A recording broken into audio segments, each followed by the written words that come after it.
It never fails. The first thing people say about Beethoven is that he was deaf. He was not deaf, I'm telling you. And in this virtual music lesson plan, we're going to learn not only how we know that Beethoven wasn't deaf, but we're going to learn all the real biographical facts about him. Anytime you see this wow, it's going to alert you that I'm going to be giving you these 100% truths about old Ludwig van. Spoiler alert, he wasn't deaf for his entire life, but he would lose his hearing and gradually become deaf. But that was when he was 46 years old.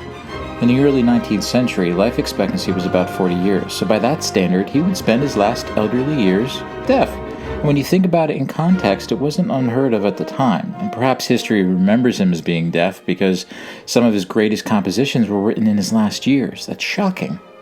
Now let's discuss Beethoven's life, and then we'll go over the shocking information about his hearing loss.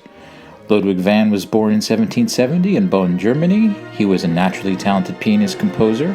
He learned from his father, and by the age of 9 he was already performing. By the age of 11, he would publish his first professional composition. In 1787, at the age of 17, Beethoven left for the city of Vienna, Austria, to study with Mozart, but history is really mysterious at this point, and there's a big surprise here that goes against what the history books say.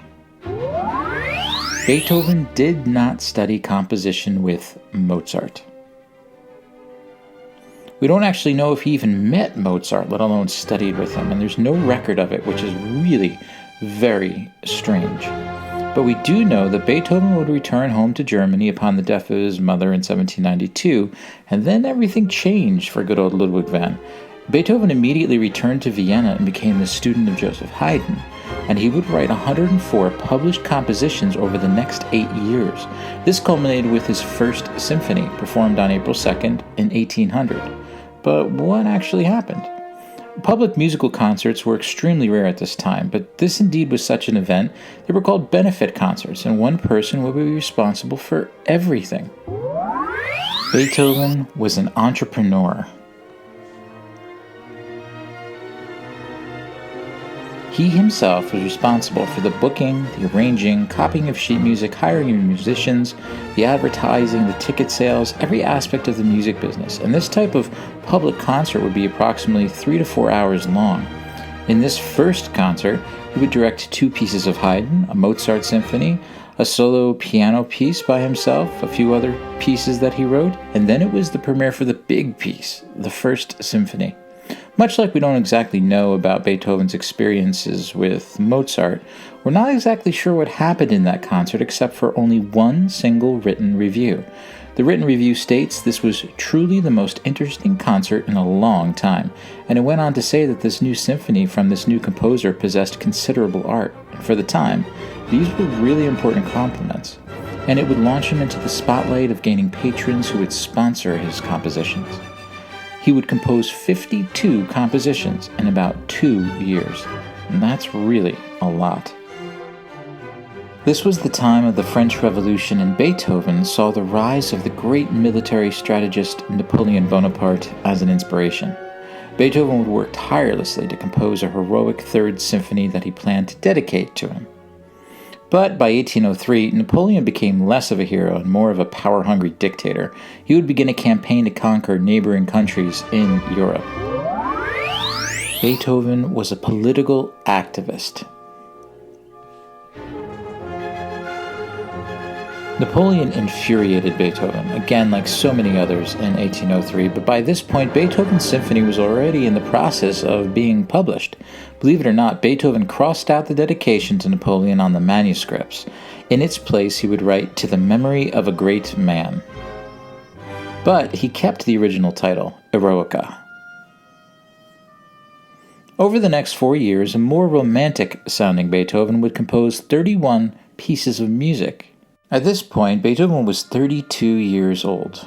Now, he would start experiencing mild hearing loss. Now remember, life expectancy was different. A 32-year-old back then was the equivalent of a 62-year-old by today's standards. So Beethoven's amount of hearing loss at this time was not uncommon at all. It's difficult to say if what is called the slowing down of his writing was because this musical genius was struggling with hearing. But Beethoven's musical output never slowed down. Let's pause the facts. I have to share my opinion on this. It is not fair for music scholars to say Beethoven was entering a dry period. He composed Fidelio, an opera, and a host of other works, including 3 of arguably the most important symphonies ever written.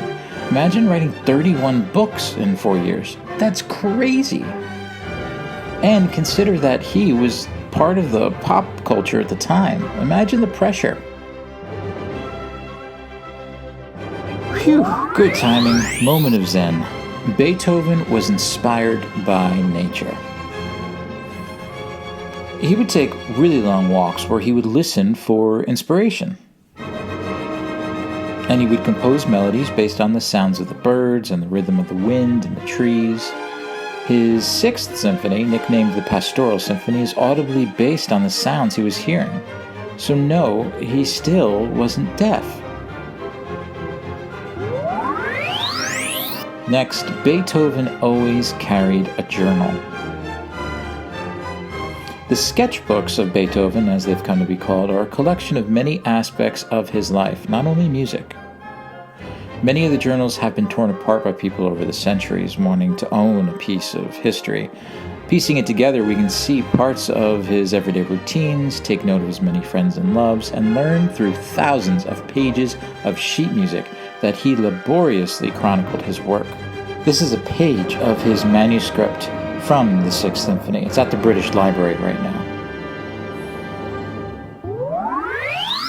Beethoven's Emperor Concerto was not a failure. Some people say Beethoven's 5th and final piano concerto was a failure, and some people say Beethoven was writing less and less music because he was depressed. All of those people are wrong. Beethoven would write 40 compositions between 1808 and 1811, and apart from other brilliant works he created at this time, like the Mass in C, Beethoven's 5th Piano Concerto is a landmark in the history of musical composition. The confusion comes from the 2 different premieres of the concerto. Taken out of context, a written negative review ridiculing Beethoven as a failure seems conclusive, but Napoleon had conquered Vienna and much of Europe was at war in a state of fear. The occupying forces did not like the native European, non-French sounds of Beethoven, so of course they didn't like it.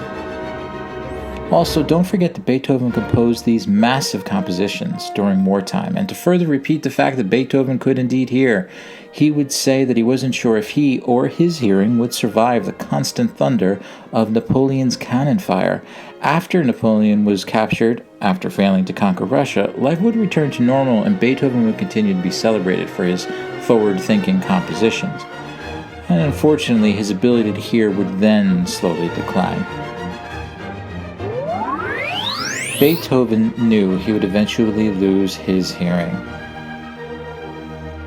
This is the ear horn he would use to help him hear for those last 10 years of his life. And in about 1816, he was, yes, indeed, deaf. He composed 48 compositions and over 100 additional smaller pieces. But how was he preparing leading up to 1816? Remember his sketchbooks? Beethoven had thousands of pages of sheet music. But please don't let this preparation take away from the genius of how he would compose after becoming deaf. For the last 10 years of his life, without any hearing whatsoever, Beethoven would write 80 compositions. Now, he heard music for about 80% of his life. The rest of his music he could only imagine. There were no failures. There were no slowdowns. And his most complicated work, his Symphony No. 9 for full orchestra and chorus, well, that was actually several different pieces of music. From his sketchbooks, we can see he was composing a 10th Symphony, a choral cantata, and a 6th Piano Concerto. Perhaps his failing health prompted him to create this groundbreaking mega composition that would combine all of those ideas into Symphony No. 9, but that is a secret we can never know. As for everything else that we learned, now you know the truth about Beethoven. Thank you so much for watching. I hope you had a great time and I hope you learned a lot. Please subscribe to get all the latest videos.